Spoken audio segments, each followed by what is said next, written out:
ପିପିଲିର ବିଧାୟକ ପ୍ରଦୀପ ମହାରଥୀ ହଠାତ୍ ଅସୁସ୍ଥ ହୋଇପଡ଼ିଛନ୍ତି।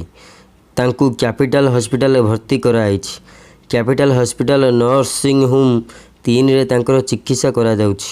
ଉଚ୍ଚ ରକ୍ତଚାପ ଯୋଗୁଁ ସେ ଅସୁସ୍ଥ ହୋଇପଡ଼ିଥିବାର ପ୍ରାଥମିକ ଚିକିତ୍ସା ପରେ ଜଣାପଡ଼ିଛି। ପୂର୍ବରୁ ନିର୍ବାଚନ ସମୟରେ ଜଣେ ମାଜିଷ୍ଟ୍ରେଟଙ୍କୁ ଆକ୍ରମଣ କରିଥିବା ଅଭିଯୋଗରେ କୋର୍ଟ ଚାଲାଣ ସମୟରେ ସେ ଅସୁସ୍ଥ ହୋଇପଡ଼ିଥିଲେ।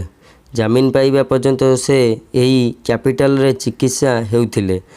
ଆଜି ଇଡେକୋ ପ୍ରଦର୍ଶନୀ ପଡ଼ିଆରେ ରାଜ୍ୟ ସରକାର ମନ୍ତ୍ରିମଣ୍ଡଳ ଶପଥ ଗ୍ରହଣ ଉତ୍ସବ ଅନୁଷ୍ଠିତ ହୋଇଥିଲା।